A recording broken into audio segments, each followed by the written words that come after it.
Bismillahirrahmanirrahim. Assalamualaikum warahmatullahi wabarakatuh.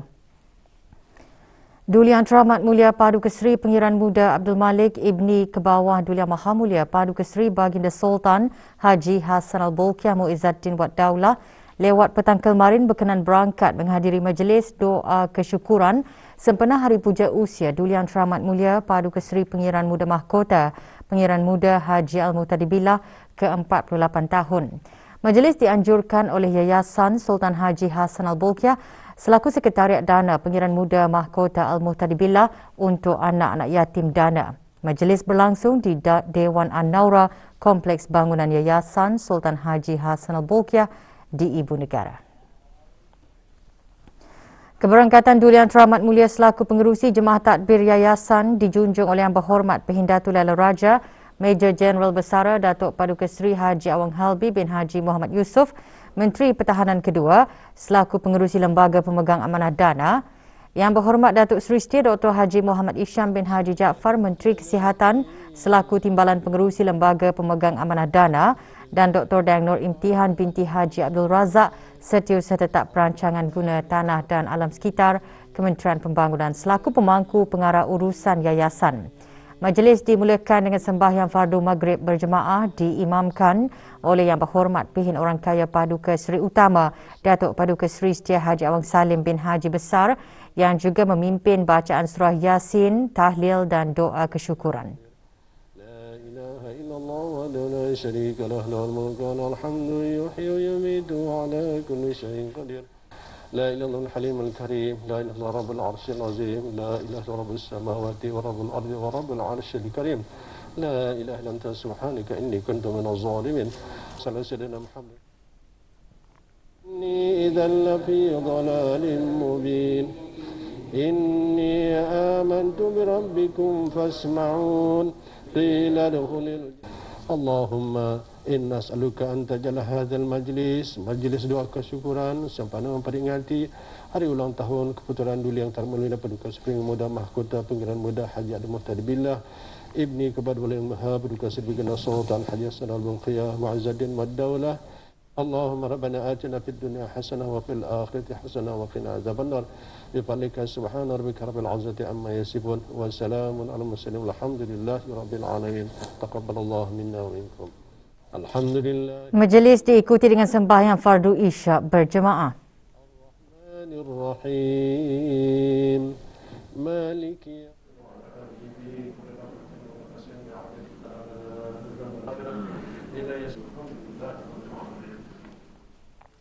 Juga hadir ahli-ahli jemaah tadbir dan ahli-ahli lembaga pengarah Yayasan Sultan Haji Hassan Al-Bolkiah serta ahli-ahli lembaga pemegang amanah dana. 4 kes COVID-19 dalam kategori 4 ditempatkan di bawah rawatan rapi dan memerlukan bantuan oksigen, manakala 3 kes dimasukkan dalam kategori 5 iaitu memerlukan bantuan mesin pernafasan dan dirawat di ICU. Kementerian Kesihatan dalam siaran akhbarnya memaklumkan 2,988 kes baharu jangkitan COVID-19 dicatatkan menjadikan jumlah keseluruhan kes kepada 30,587.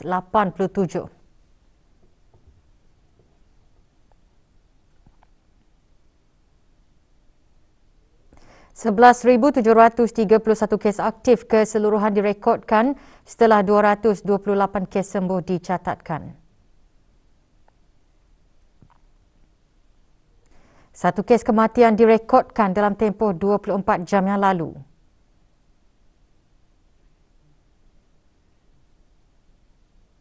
Sehingga 17 Februari 2022, kadar keseluruhan penduduk yang menerima 3 dos vaksin sebanyak 49.9%.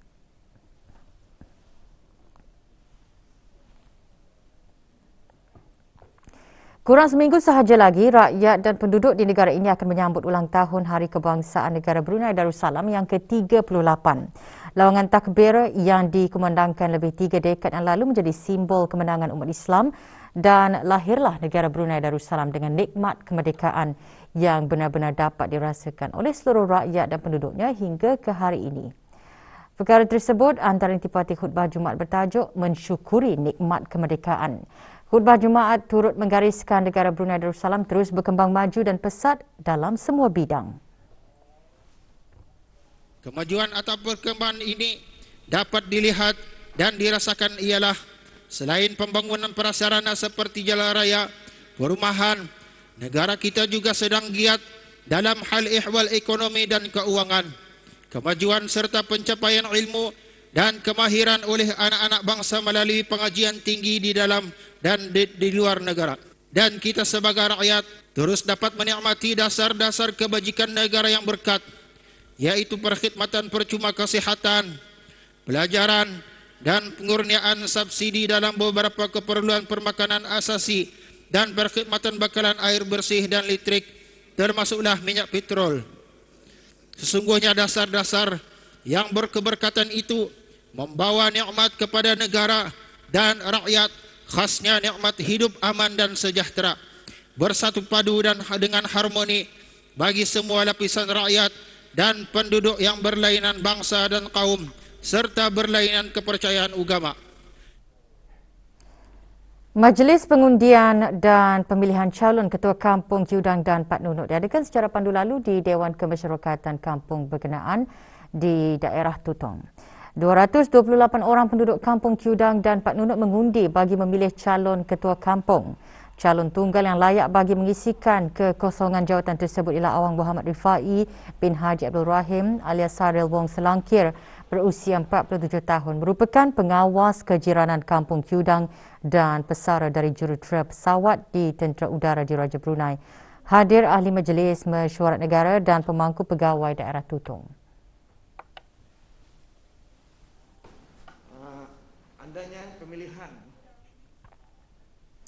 213 orang anak pegawai dan anggota Angkatan Bersenjata di Raja Brunei ABDB yang memperoleh keputusan Akademi Cemerlang diberikan anugerah kecemerlangan dan penghargaan. Majlis sempena sambutan Jubli Intan ABDB ke-60 itu diadakan serentak di kesemua unit di bawah ABDB dengan tumpuan utama di Akademi Pertahanan ABDB Kampung Tanah Jambu. Penyampaiannya disempurnakan oleh Major Jeneral Udara Datuk Seri Pahlawan Haji Hamzah bin Haji Sahad, Pemerintah ABDB.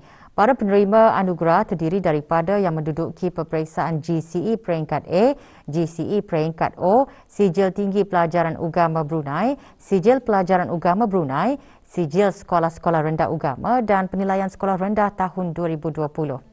Majlis diselajurkan dengan penyampaian hadiah kepada para pemenang mereka cipta logo Jubli Intan ABDB, stem keluaran khas Jubli Intan ABDB dan pingat Jubli Intan ABDB.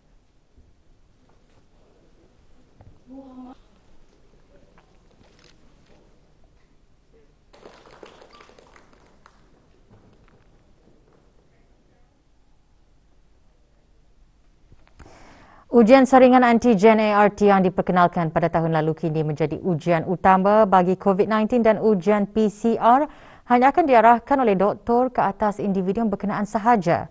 Menurut konsultan kesihatan awam di Kementerian Kesihatan, ujian ART kini boleh diakses secara meluas dan memperkasa individu dan masyarakat untuk bertanggungjawab ke atas kesihatan mereka. Konsultan kesihatan semasa sidang media baru-baru ini memaklumkan semua ART di negara ini telah diiktiraf oleh Kementerian Kesihatan dan mempunyai tahap ketepatan dan kebolehpercayaan yang tinggi dan ia juga boleh dilakukan dengan kerap dan memperoleh keputusan dengan lebih cepat. ART is widely accessible. You can purchase it, you can do it on your own, and it empowers individuals and communities to be able to take responsibility for their health. ART tests that are used in Brunei at least are all validated by Ministry of Health. We have a Department of Laboratory Services that checks and cross-checks ART and compares it to PCR. And what we see is that the ARTs used in Brunei have a high degree of accuracy and reliability. ART can be done more frequently.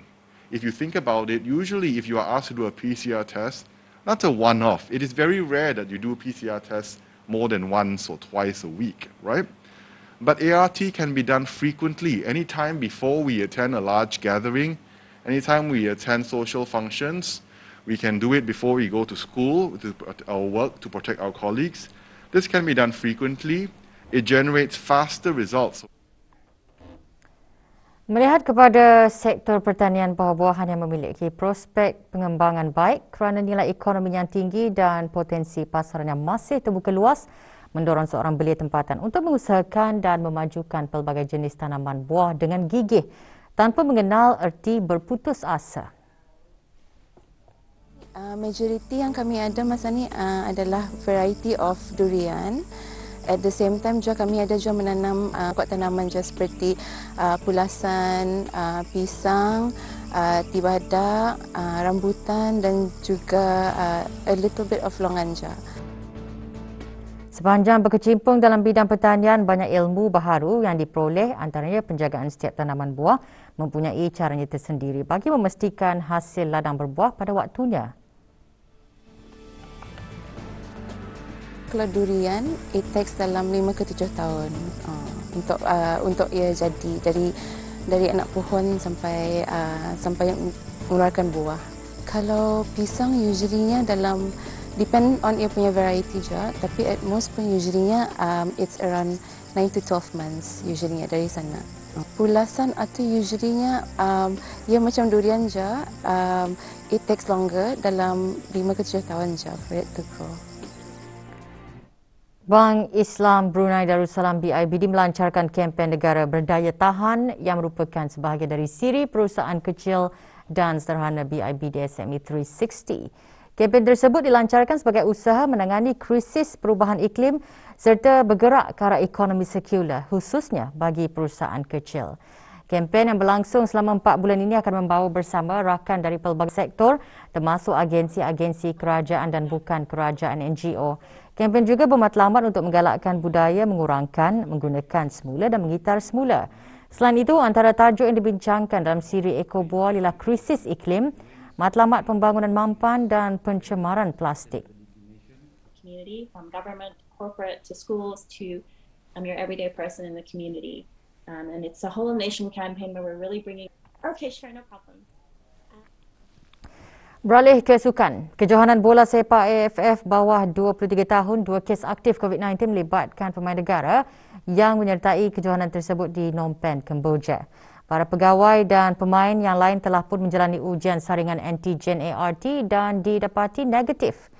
Persekutuan Bola Sepak Negara Brunei Darussalam FABD memberi jaminan bahawa situasi di Kemboja adalah dalam keadaan terkawal. Para pegawai dan pemain juga melaksanakan prosedur operasi standard SOP, antaranya pemeriksaan suhu badan setiap hari dan penjarakan sosial.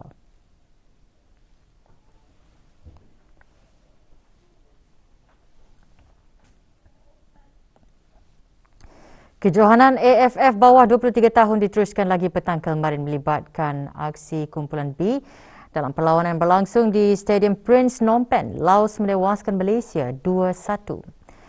Malaysia mendahului perlawanan pada waktu kecederaan separuh masa pertama menerusi jaringan Air Sullivan. Bagaimanapun, Laos bangkit melalui 2 gol pada separuh masa kedua masing-masing dijaringkan oleh B Boon Kong dan P Sum Sanit. Menurut Ketua Jurulatih bawah 23 tahun B23 Kebangsaan Malaysia, Brad Maloney, pasukan negara itu sepatutnya boleh menghasilkan lebih banyak jaringan berdasarkan kepada permainan pada babak pertama perlawanan tersebut.